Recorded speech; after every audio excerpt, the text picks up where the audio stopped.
And thank you very much, all of you, for taking your busy time to spend a few hours with us. And let me say very thank you to Mark and your institute. In the world of philanthropy, it is very rare in the world to see a foundation that has understood the logic that no, we don't want to support journalism. We want to support democracy and a public conversation. And in order to do so, we have to support journalism. And that's the idea. So I really want to thank you for that. Also want to thank Tony Gillis and his great colleagues of AAP, whom I spent a whole day with yesterday. It was a real pleasure. And it's fascinating to see how all the nice things only are said in the obituary when people die. It could have been nice if people have known or expressed it before people were executed. I fully agree. I'm not sure it's the end. I think a lot of people, not only in the journalistic world, but all over Australia, politicians, corporate organizations have understood the importance of the job that the people at AAP have done in all secrecy for the rest of society, and the loss you're about to get. And I think you should put your hands together for Tony Gillis and his people.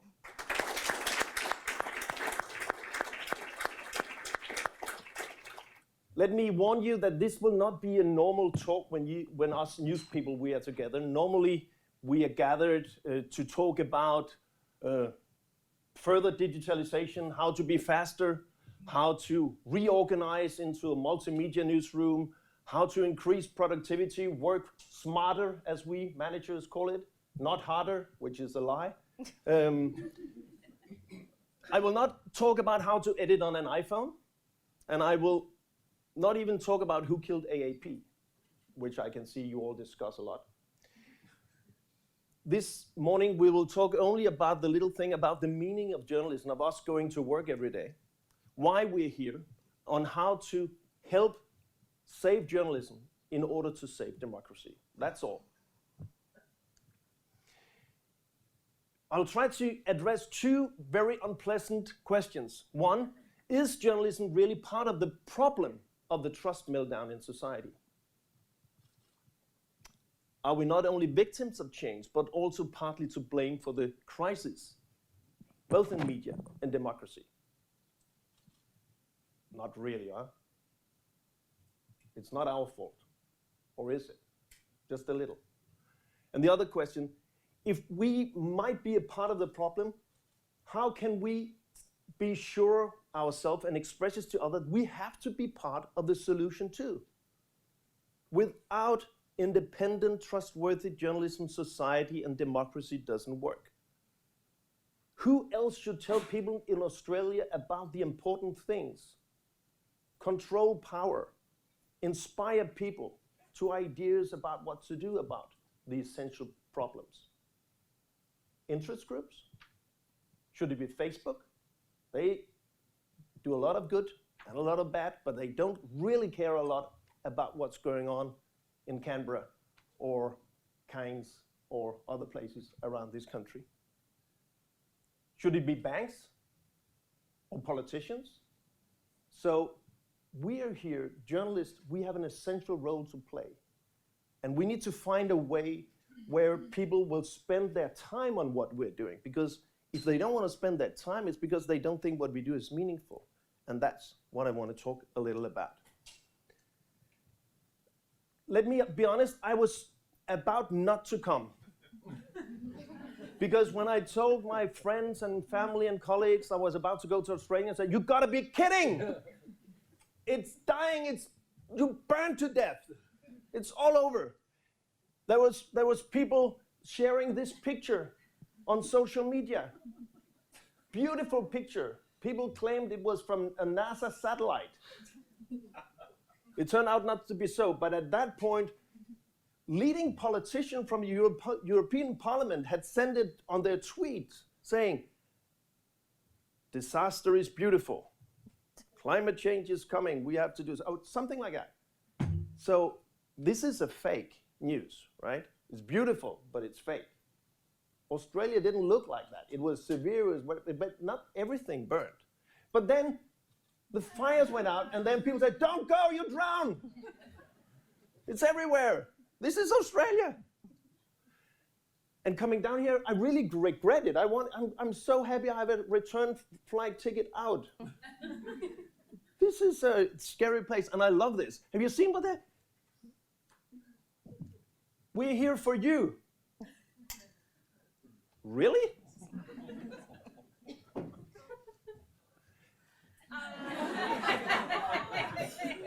It's a weird place, this.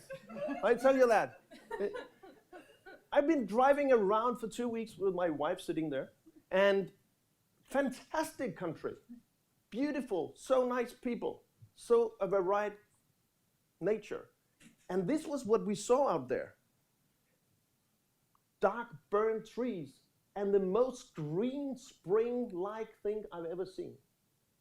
There is life after the fire, and that goes for AAP too. So, anybody remembers what Darwin said, talking about nature? Remember? What did he say?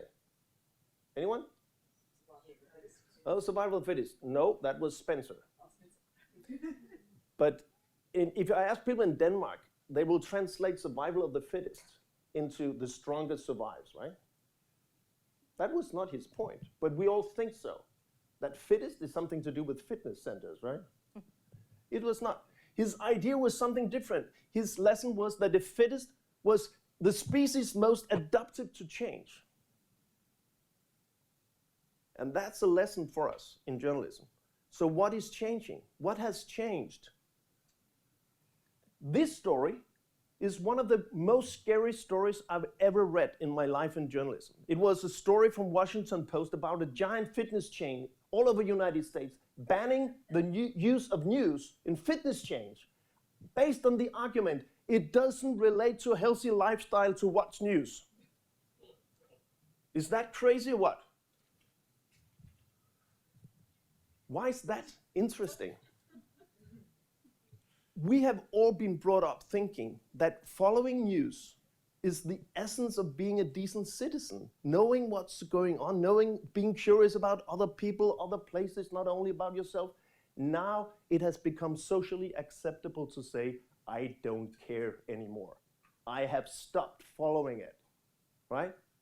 Have you ever been to a party where you sit next to someone who's not a journalist? I know it's scary. Have you ever tried that? What's the first question they ask? Besides, have you ever interviewed somebody famous? They said, why are you so negative? Have you heard that question? Why are you so negative? And then people kept asking me that. I said, shut up, I'll tell you, we're not negative, we're journalists. If terrorists fly airplanes into tall buildings, I'm sorry you get depressed, but I'm just doing my job. Shut up and let me eat my soup. So we do that, we don't listen, but they keep saying that. There are two groups of people who say, I have stopped following news. It's young people and women. Young women, we have lost them completely. It's socially acceptable to say, I don't want my kids to watch the late night news or the early news or any news. When they can't sleep, it's not good for them, right? Can you remember 4 years back? Nobody would say that 4 years ago. Then some uncle would look at you and say, you gotta be kidding. Eat up, eat broccoli, watch news. Now it's over. And that for me is the biggest and most scary change that has happened. This, I don't know if you have this in your country.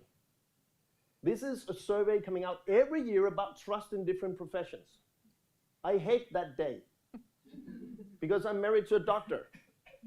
They're always up there with midwives and nurses, whatever. And each year I go through the list. Oh, where are we? Priests, psychologists, soldiers, accountants, bus drivers, civil servants, bank accountants, real estate agents. Ah, there we are, journalists and car dealers. And each year the same thing happens in Denmark. us editors and journalists will look at each other and say, yeah, they're crazy. But have you seen where the politicians are? They're down there. And then we do stories about that, right? And do you know why Danish politicians are down there? Because the way we cover politics. And let's talk about that later. The Americans say, if you do what you have always done, you probably end up with the results you always gotten. So if you don't like the results, you might want to change. And our results are not very good. These are numbers from Australia. Trust in news is 43% of Australians trust news.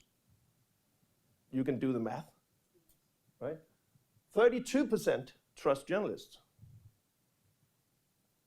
39% trust news organizations. Just tell you, you guys are worse than other places. Australians are less interested in news and consume less of it compared to other countries.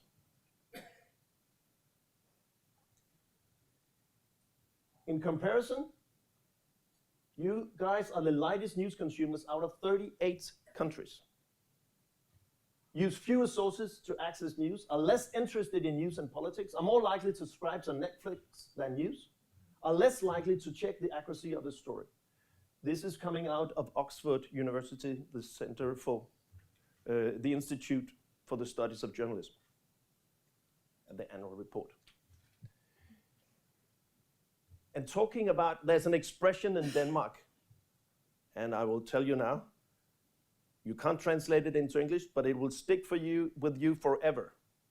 In order to understand, you have to change. You have to understand one picture. The toilet is on fire. You get it? If you don't feel the heat on your bum, you keep sitting there.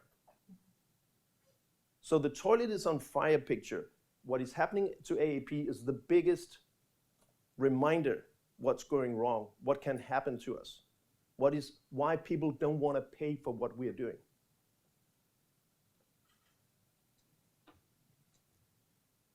Actually, just one word more about AAP. Looking at it, what they provide to your society is fact-based journalism, unbiased, well-edited, a fundament of history, provides overview, instant response, a storyteller of truth. And very soon it's gone. It's gone. Because people don't want to pay, apparently. Is it needed? Yes, it's needed. Is all of it needed? Not really. Could it change? Yes. But this will be missed, especially in the regional and local market. Just to say, constructive journalism is not a religion. There's no Bible. I've written a very bad book, but it's not a Bible. It's just a word. And I invented the word because I'm so old. I remember when we started talking about investigative reporting. Remember that? Some of you have gray hair as me, you can remember. Investigative reporting, when it was in the late 70s, early 80s, people started talking about, we have to do investigative reporting. Then the old guys in the newsroom said, are you kidding? Every journalism is investigative. Which was not true. There was a lot of shitty, bad journalism out there.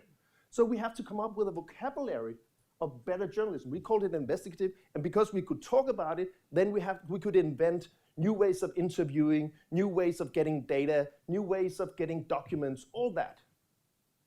Created a movement around it because we needed better journalism to do our job for the public.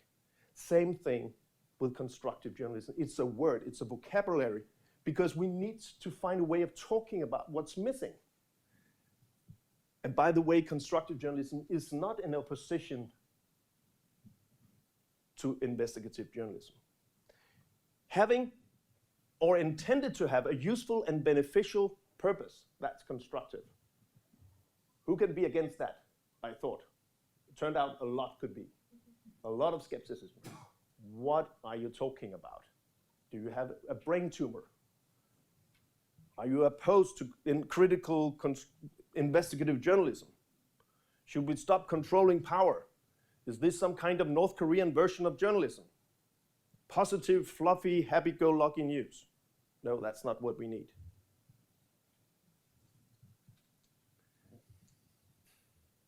It's a new mindset of journalism, maybe, that we could also do. We could bridge build in a more and more polarized society. It's about daring to look into the mirror. Can you remember, all of you, when you decided, I don't want to become a lawyer, I want to go into journalism? You choose not to become rich. Why? We all had this idea, I think I had, and you had too.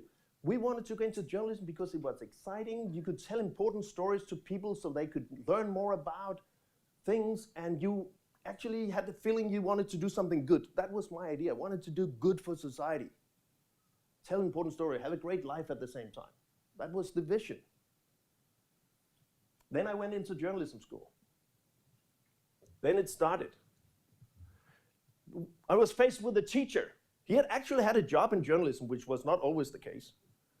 So he was looking at us, and we were sitting there, 400 people becoming the future of journalism, and he was looking at us, and with a voice you only get if you smoke too much and drink too much and have too many deadlines for too many years, he said, a good story is a bad story. If nobody gets mad, it's not journalism, it's advertising. And we wrote it down. We thought, that sounds cool. That was the purpose. He was showing us videos of great journalists. They all look like Robert Redford, all the president's men. We wanted to go out there and bring down presidents, which was really a shock when we got out in our internship finding out we live in a monarchy. But then we could bring down everybody else with a tie on. He was quoting this guy, a famous editor from Sunday Times, saying, before interviewing any politician, ask yourself, why is this bastard lying to you? Every politician is a child molester. You just have to find out. My biggest fear, and I think it goes for some of you too, is that somebody you look up to look at you and say, you are not critical enough in your reporting. You are just holding the microphone for people. That would be the worst. Work for the marketing department. That's the worst. So every time I was doing an interview with someone, I made sure that my colleagues could see that I used my pen or my microphone as a dagger. And what happens if you do that? Then people do this or that, or they hire a spin doctor to put in front and only answer by email, right? So the communication gets blurry. There's a mistrust between people that we interview and journalists. And we just get it worse. And we each get new tactics. How can we fight each other? I'm not saying we have the same role. We don't have the same role. We need to control power, but how do we do that best? Or are anyone with power, by definition, a crook?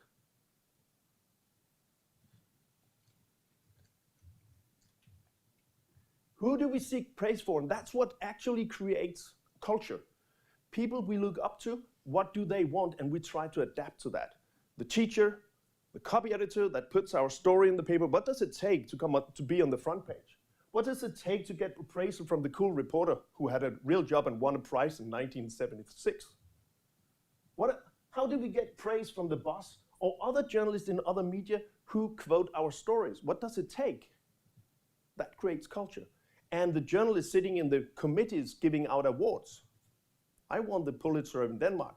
I really wanted that because that was the pat on the shoulder I really wanted. We all want that. But it creates culture.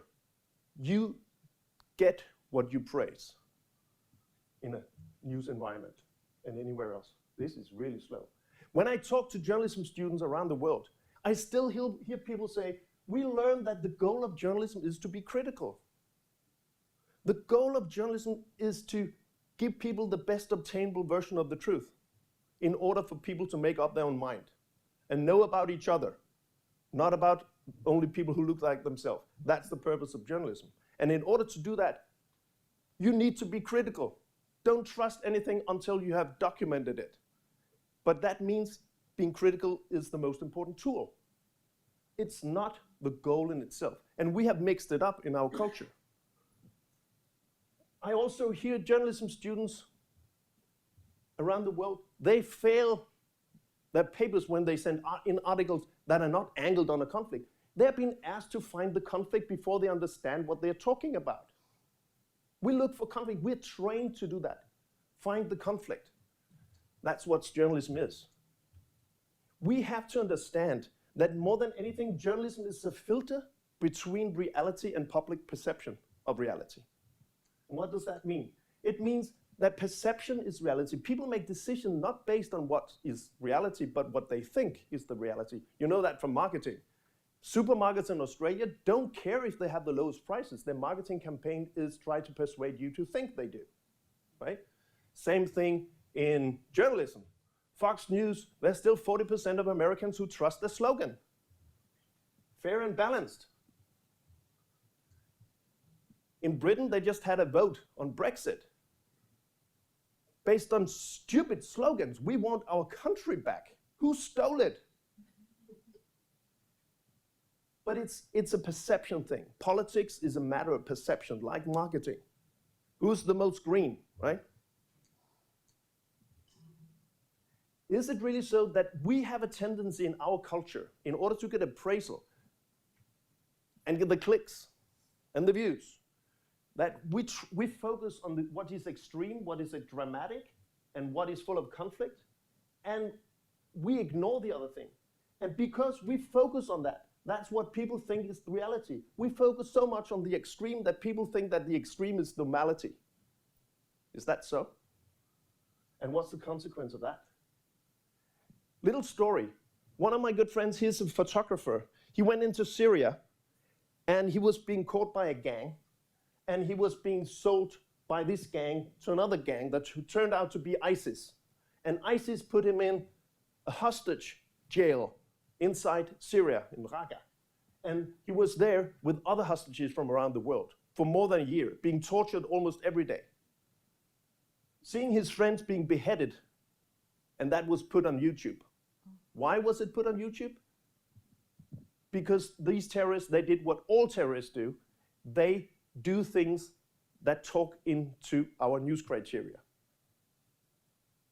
Journalism is the most important weapon for terrorists. And our dilemma is, how do we do that? We need to cover it, but if we cover it, we help them. So he was there. He was looking like this, trying to get out. There's a movie out in Denmark about him. And now he's saying this. He looks like that. Put on a mustache. It doesn't suit him. But he says now, for 25 years, photographers have shown the world's horror in black and white pictures to impress other photographers. That was the culture. But in 25 years, the world has changed. It has never been better, but people don't know that. So when they show it off, how can we tell them about the important stuff? Like climate change. Journalism needs constructive storytelling about hope, bridge building, and potential solutions to the problems we can only solve together. Imagine a young man having that mindset after being tortured for a year. Not having a sense of revenge, but saying, we need to get it right. We need to tell people how the world really is, because this is blowing up. That's his message to us. And is it true? These are winning pictures. The World Press Photo Awards. And they're great, but that's the way you win the award, showing that. What kind of power do we have? What kind of responsibility do we have for the mindset of people out there, how they view the world, their perception of the world? We have much more than so-called fake news sites, much more. So, this is, by the way, not Robert Redford, but the real guy. Once I wanted to invite him to speak to our newsroom when I was editor-in-chief of a big newspaper. And I had coffee with Bob Woodward in his kitchen many years ago. So I called Bob and said, good old Bob, do you want to come to Denmark? He said, sure thing, Ulrik. Just handle the details with my agent. So I did that. The details turned out to be $100,000 US for plus a first-class return ticket. You could learn from that, Tony.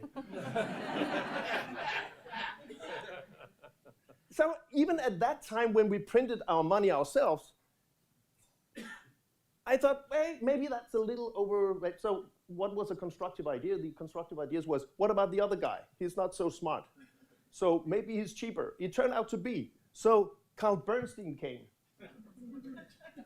And he said one fantastic thing. He said, journalism is not stenography, it's the best obtainable version of the truth.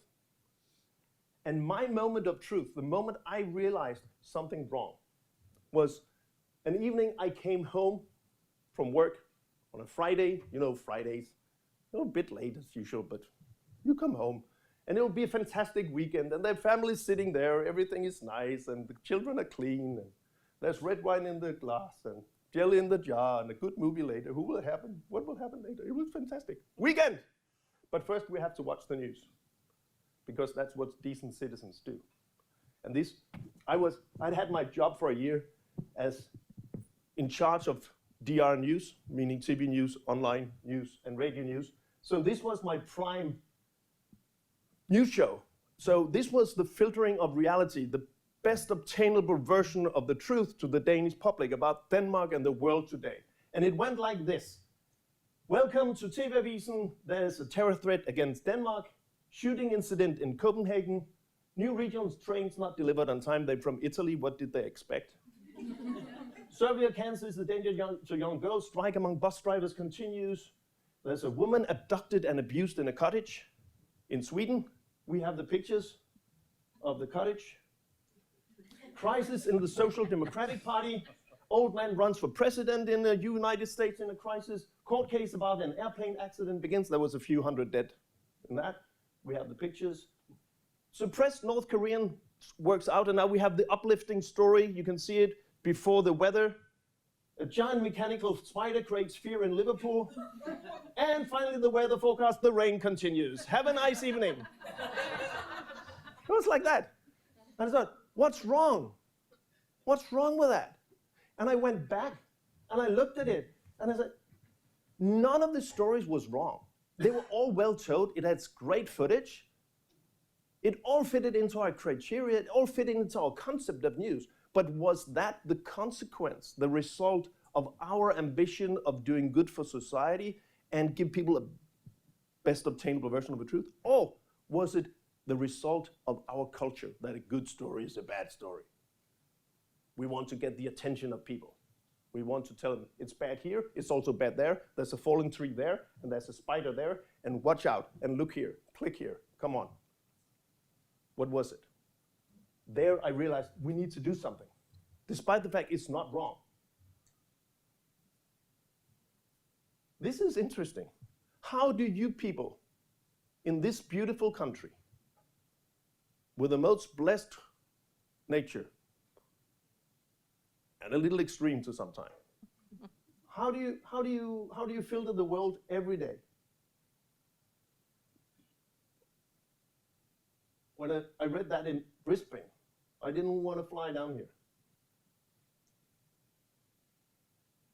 They're not wrong. It's a very nice layout, by the way.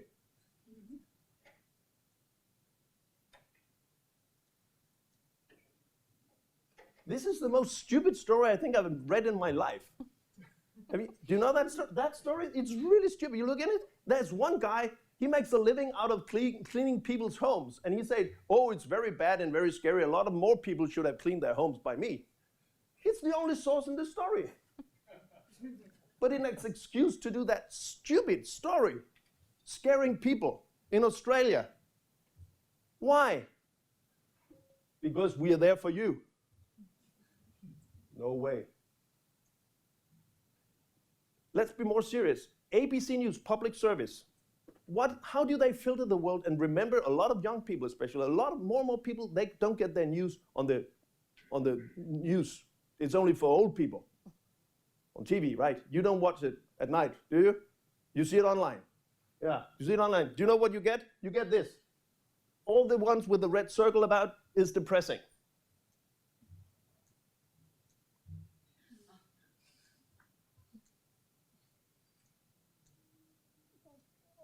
Just scrolling down. You could also take the 24-hour news circle. I watched this for an hour. That was a long time. It went like this. Just see the stories. There were 2 stories that were not depressing. Yorkshire Sculpture Park opens. That was not depressing, but it was boring. Hot balloon show in Canberra. That was cute. Well, that was it. And then we're also business. Now, this story, they spend a lot of time on this. This is really important. This happens all over Australia. Right? Or is it just stupid people in a little isolated area doing stupid stuff?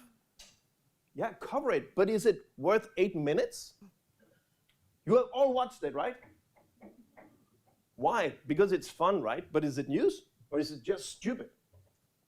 What about this business news?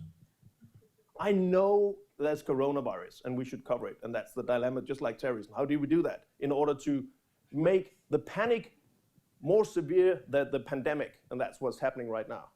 So that's our dilemma. We should talk about that later on how we do that.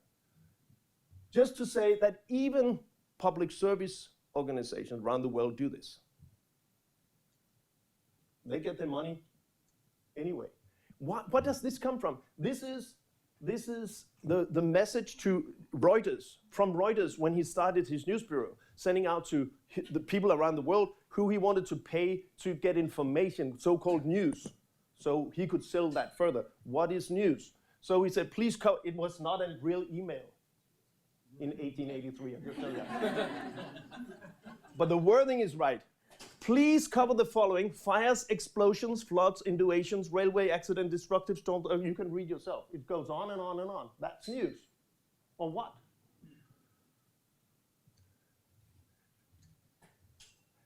I was talking to the news bureaus of the world, just looking at 50 stories from AP that day. Only 5 of them were not really, really terrifying.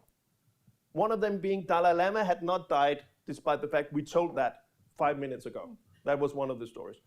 Then there was some Prince Harry thing. The rest of it had these in the headlines. Nothing of it was wrong. Nothing was fake. But it was just the way they filtered the world for the rest of the media world. Yes, and AAP, I was there yesterday. We had just doing the same thing, 50 stories from AP. AAP, we have applauded them. There's a good need for that. But they also do it. Out of 50 random stories, 45 were direct depressing. Right? This is a global illness. We all do it. Why? Do we have to? Because it's like this.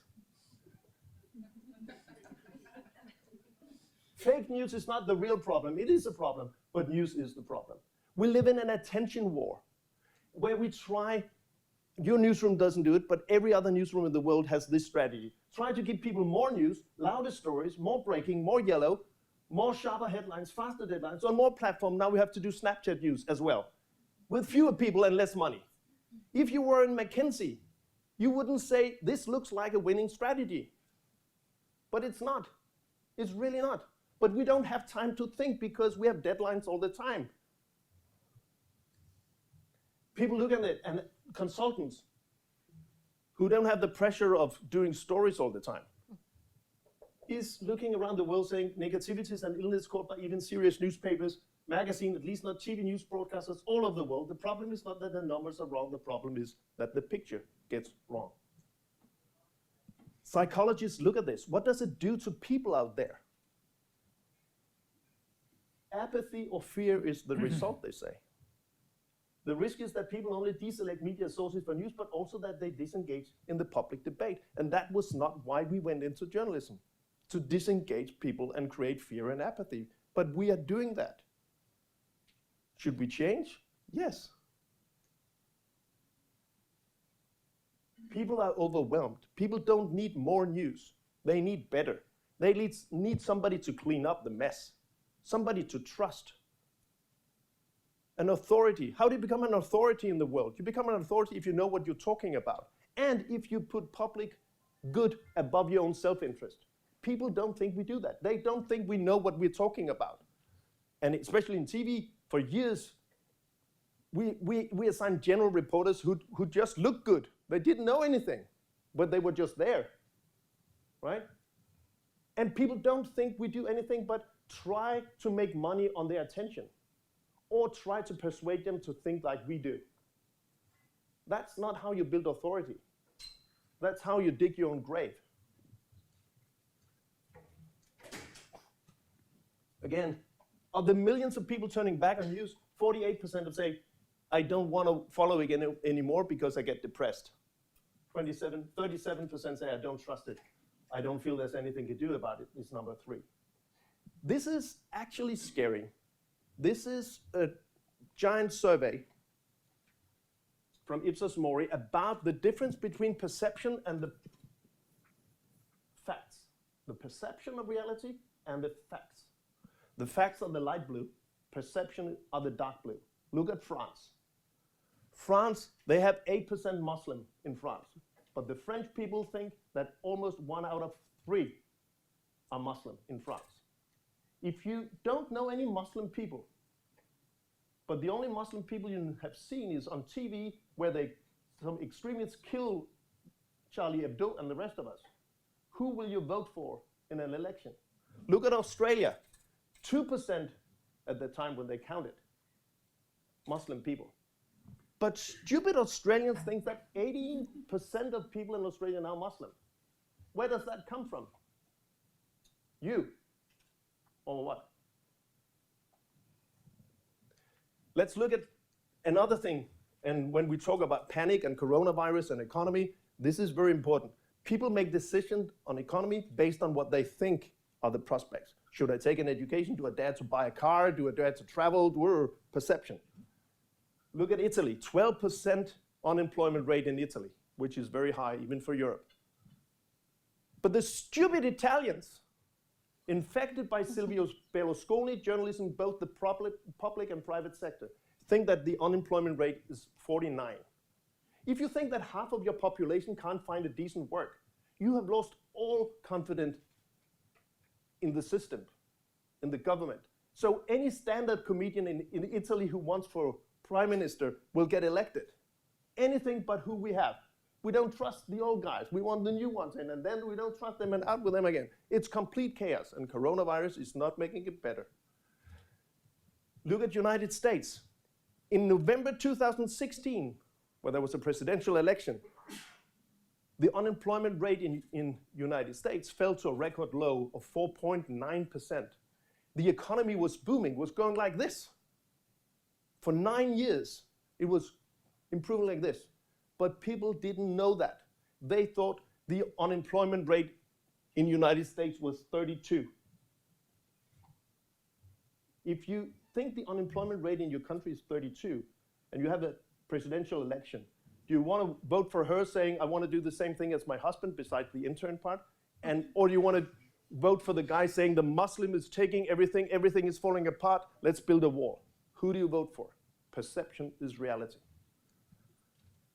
Germany, Lügenpresse, which is a new word they last time used in the 30s. Now they reinvented it. 73% of Germans don't trust traditional news media. 73%. Denmark, trust in politicians. See the figures from 2007 to 2019. 29% trust politicians now. Circulation in Great Britain. Did you know that in United States, more jobs have been lost in journalism than in the coal mine industry since 2000? No other profession has lost so many jobs. The new thing in the United States, I've just been there, is news desert. Big areas where there's not one independent reporter left to cover what's going on to the rest of the people there. 3 weeks ago, McClatchy Newspapers, the second biggest newspaper chain in the United States, folded for bankruptcy. Miami Herald, Sacramento Bee, Kansas City Star. And you have your problems. Let me tell you about this guy. This guy is called Helmut Schmidt. He was a bright man. He was the former chancellor of West Germany. When I was a young reporter in '88, I drove down to Hamburg because he was bright, and I interviewed him about the Cold War. And he actually, in '88, 1 year before the wall came down, he said, it doesn't necessarily have to be so. It might come down one day. So he was a bright guy. So I wanted to do a story, a book about what we're talking about today, democracy, journalism, politics, and the influence of each other. And there's a, who will be great? And one, is he still alive? So it turned out he was 95. He was sitting in the same office that in 88. I passed his secretary, and he said, Mr. Schmidt is very happy today. He's just got a new girlfriend. She's, not boyfriend, girlfriend. She's 80. So I went in there, and I asked him a question. He was chain smoking. And my question was very bad. It sounded like, how do you think it's going with democracy and journalism, Mr. Schmidt? And he didn't speak for 45 seconds. And I thought, this is a long drive to speak to a man with Alzheimer. But he hadn't. He was just thinking. And then he was speaking. And I get goosebumps when I think of his words. He said directly this: the idea of media and the idea of democracy are European inventions, and we have exported it to the rest of the world. It ought to be good, but it is not. Because now we live in media democracies where media become more influential than politicians. Because in media democracies, politicians are more eager in their own re-election than solving people's problems 5 years from now. So they spend all their time, all their money, all their effort to try to talk to voters all the time through media and supplement it with 140 characters on Twitter. And when the criteria for news, even in so-called serious news organizations, have become tabloid, angling all stories on conflict, drama, crooks, and victims, politics will be about drama, conflict, crooks, and victims. And then he said this: news media do not help democracy anymore. It is so full of negativity, and media democracy produce populists, not leaders. Then I had my following up question: who are you thinking about, Mr. Schmidt? And then he said, Silvio Berlusconi comes to mind. This was in 2015. If he had lived just 1 year longer, who do you think he had mentioned as the prime example of a media populist? This guy. He got media exposure for $1.9 billion US at a time when he was not big. Why? Because he more than anyone understood how we work. He talked into the criteria of news: drama, conflict, crooks, victims. And this guy was a prime example of what's going on and going wrong in journalism when publishers forget that journalism is much more than just a product to be sold. This guy from CBS, he was being criticized why CBS broadcasts live from all Donald Trump's rallies and not from Ted Cruz's rallies or anybody else's rallies. He said, it may not be good for America, but it's damn good for the CBS. The money's rolling in. Bring it on, Donald. Go ahead. Keep going. And he did. He was later fired. Not because of this, unfortunately, because of Me Too. And now Donald Trump got elected. Now he calls media, fake news media. Before that, he said, media loves me. And you know how he's treating people. This guy was fired from the Times of London because he lied. Then he was picked up by Daily Telegraph, became a correspondent in Brussels, doing stories about how Germany might have lost the war, but now they're screwing Great Britain. That was all he was doing. And now he sits in the Downing Street. Finishing off scaring you. This is the most scary part in my mind. One of the biggest surveys made by the Edelman Trust Barometer in late 2017 asked tens of thousands of people around the world the same questions. How true is this for you in the system you live in? Sense of injustice, lack of hope, lack of confidence, desire for fundamental change. Scientists say if you say yes to all four, you're ready for someone who wants to build a wall. It's a freeway for populism, right? 53% of all people on planet Earth said yes to all four. Add to that 32 who said yes to at least one of them. When I saw that, I said, I hope this is in Bali or Mali or somewhere far away from Denmark. But it turned out to be true. The yellow countries are the countries with numbers higher than average. Let's go through them. France, 72%. That's why they have yellow vests. Italy, we talked about that. Mexico, South Africa, Spain, but Poland, a very nationalistic right-wing government. Brazil just got a new Trump. Colombia, Germany, AfD. United Kingdom, Brexit. Australia, Ireland, United States, Netherlands, even Sweden. Whereas countries who do not have freedom of speech, people are being lied to. People think, oh, well, the weather is nice, everything's fine. I don't think we should swap systems, but our idea that freedom of speech is the most important, as long as everybody can say what they want to print what we want, then people get more enlightened. If they get more enlightened, we have a better debate, we can solve our problems, everything will be better. If we're not responsible, that breaks down, and that's what's happening.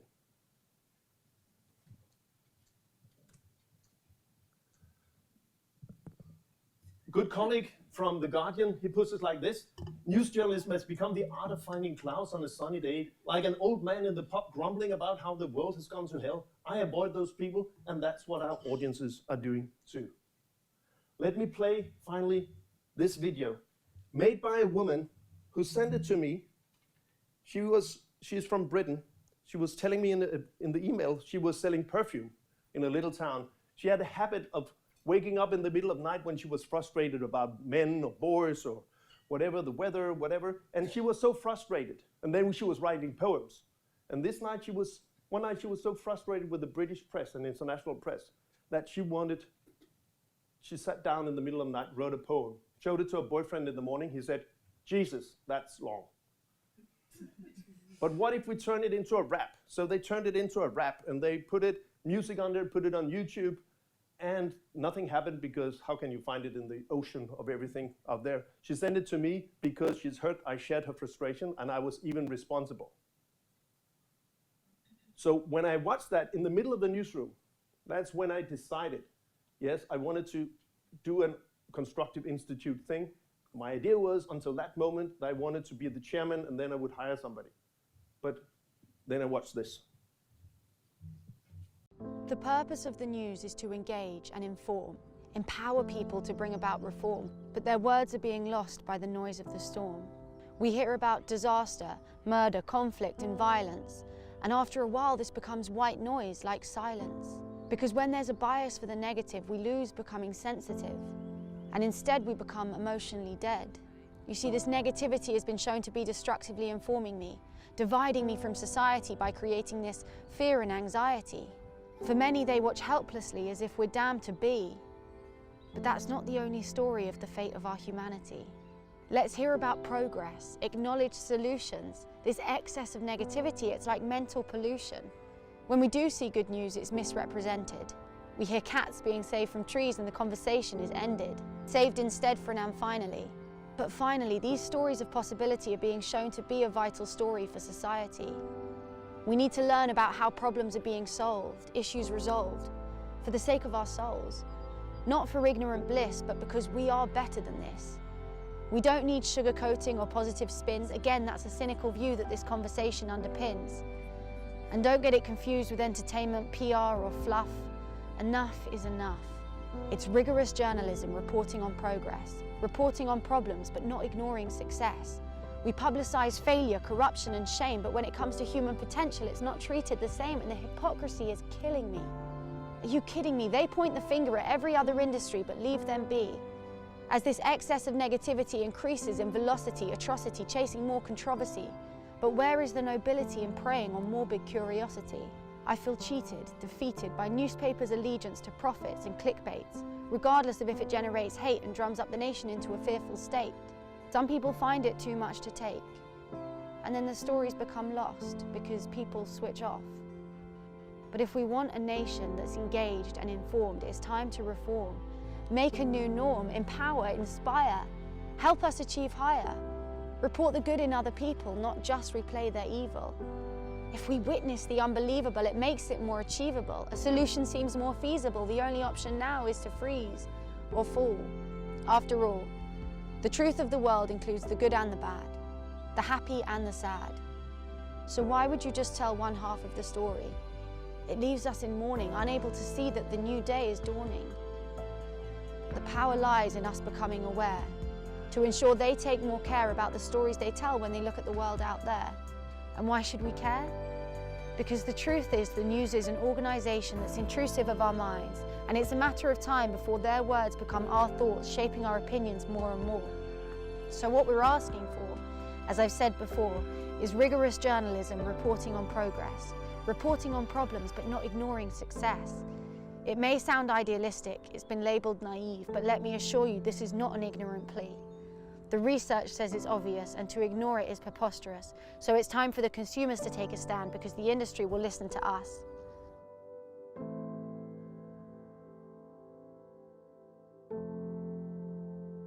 It's beautiful. It made Tony cry. It made me decide to quit my job, because she was the voice of the news consumer saying, we need to do this better. Constructive journalism, few words about that. Still have time for that? Huh? Yeah, go. No, it's not North Korean version of positive news. It's trying to argue against the American saying, if it bleeds, it leads. It's fighting one-sided journalism where we do stories, where we have the story idea behind, and then we just look after things and quotes that confirm our angle. Have you ever worked like that? I have. I was extremely good at it. It was never a lie, but was it true? I didn't care, but I got the quote. It's insisting we have to see the world with both eyes. See the good and the bad, the happy and the sad. The problems, but also potential solutions to it.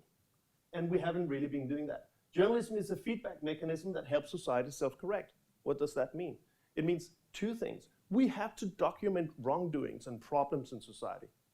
But what I've been doing, and a lot of my colleagues have been doing, is that we have stopped there and then jumped to another problem, another problem, another problem, and never stick to it and figure out, okay, how do we solve it?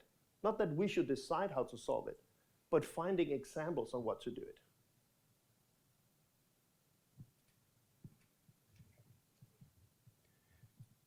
Do you have Starbucks in this country? It's the fastest growing cafe chain in the world. Do you know why? Do they serve better coffee than any other cafe chain? No, then it's cheaper, right? It's not really. So why did we go to Starbucks? Because they understood one thing that nobody else has understood. We are not in the coffee business serving people. We are in the people business serving coffee. That's the whole concept. That's why you go there, you feel it's cozy. The plants are dying just like home. They play nice music. It's very, very thoughtful. So what business are we in? We are not in TV or wires or radio or print. We are in the Australian people business. And what's the consequence of that?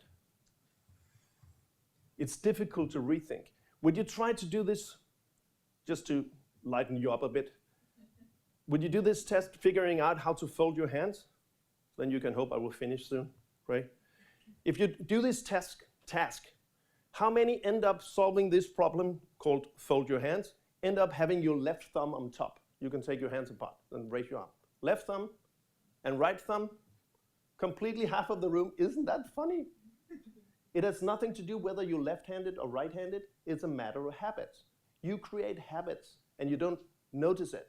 You created this habit, you can't even remember. You were laying in the stroller waiting for mom, your hands went like this, and suddenly it did that, and your brain said, that worked.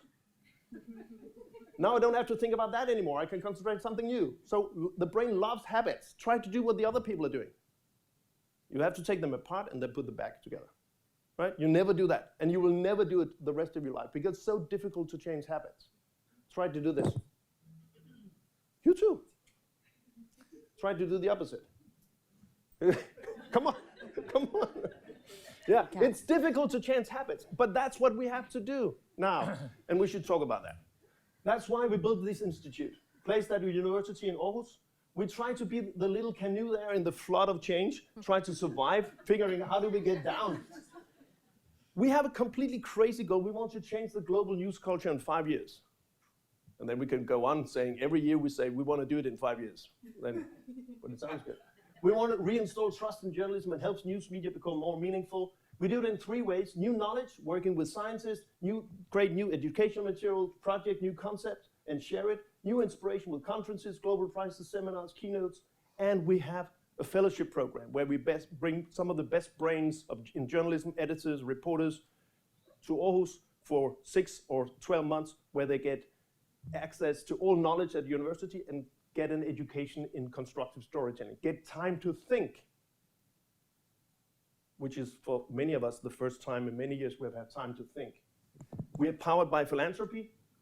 we're a lot of partners from United Nations to small news organizations around the world, based on the idea that there are two sets of glasses we use when we filter the world as journalists.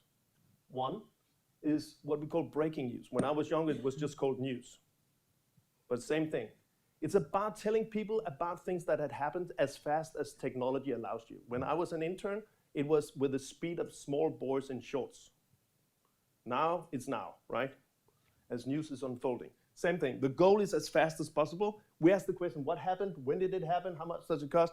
The style, the more dramatic, the better. The role is a police car or ambulance out to the scene.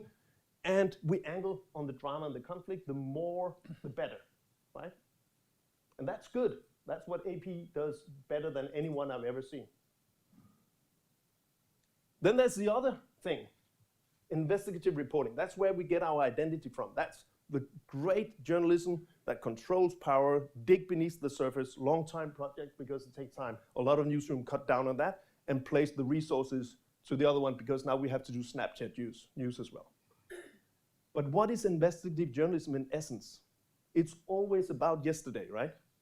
It's trying to find who's responsible for the problems we're in.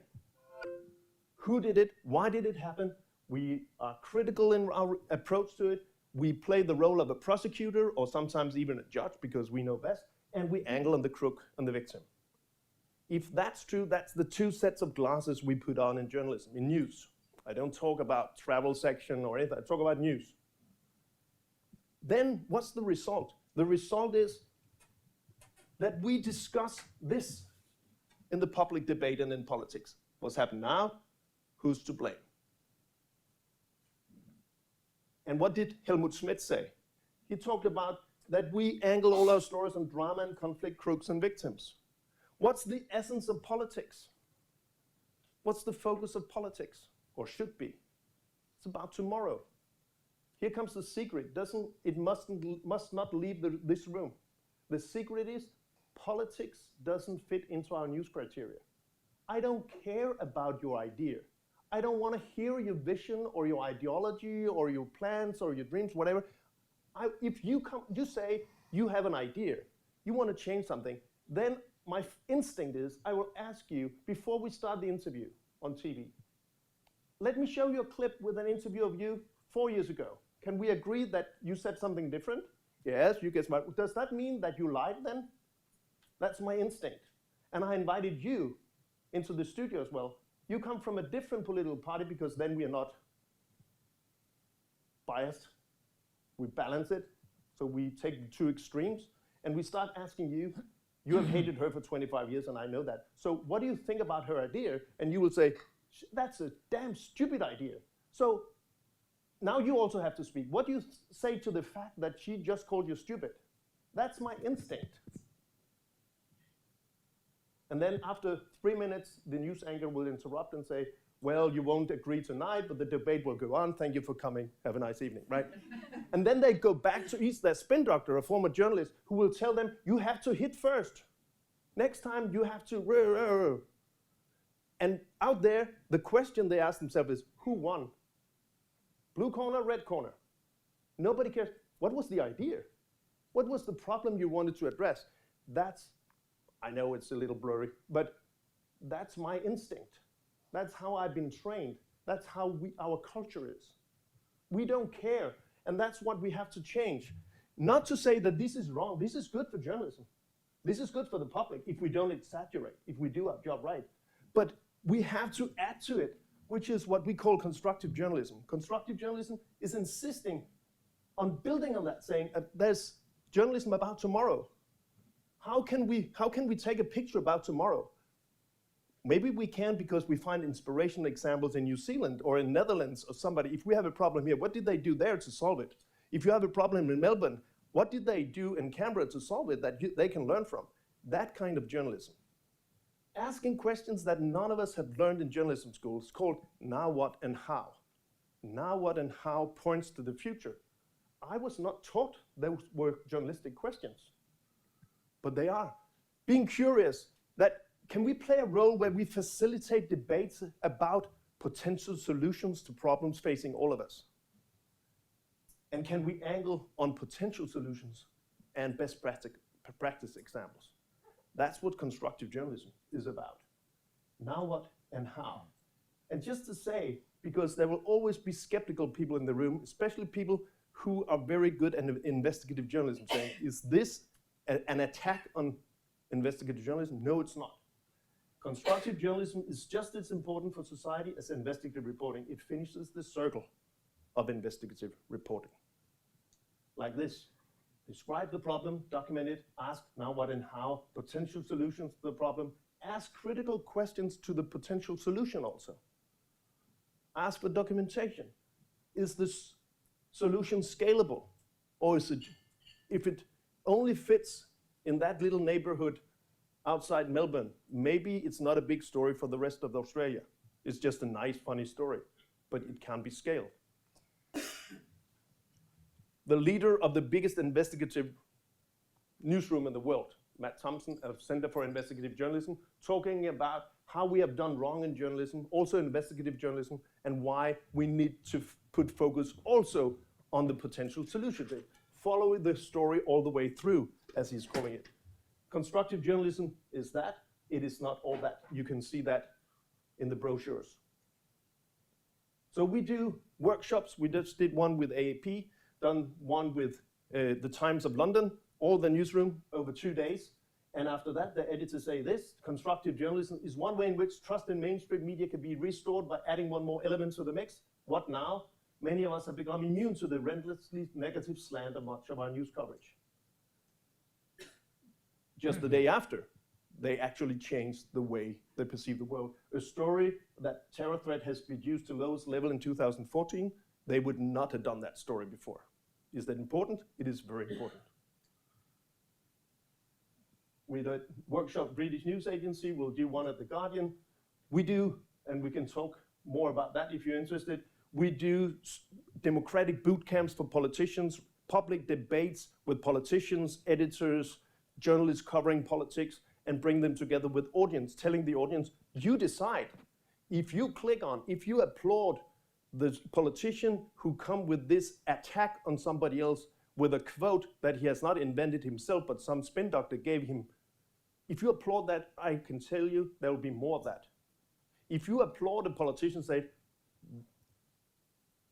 I just learned something, I changed my mind, or I have an idea, if you applaud that, you will get more of that. So we have to teach people out there, they decide what we do, but we have to give them the choice first, that there's another way of doing it. We do a lot of debates, we do workshops, post-conflict journalism training in Colombia after the peace treaty has been signed. What's the role of journalism? How can you use journalism to rebuild democracy? How can you use journalism in the local society to rebuild schools or put focus on hospital in order to have it solved? That's the purpose in Colombia. We do conferences, one in Geneva and one in Aarhus. This one, the one. We had 555 signups from 56 countries. We plan to do one in London with all these people down here as partners. We most likely will postpone it due to coronavirus. We give out prizes. We've done that. We go to around the world. We've just been in Silicon Valley, talk to tech people and dying and new media. We are building a Constructive Institute in Germany, hopefully. One of the reasons why I think it's a good idea to be here, because I think you should be the center of a Constructive Institute for the whole Southeast Asia area, but we can talk about that. And we are educating future role models, and this is one of the best role models I've known. This is Jo Williamson, who was a fellow with us for half a year, going back to Australia, try to implement some of the ideas, and now you will hear from her. Thank you for being patient.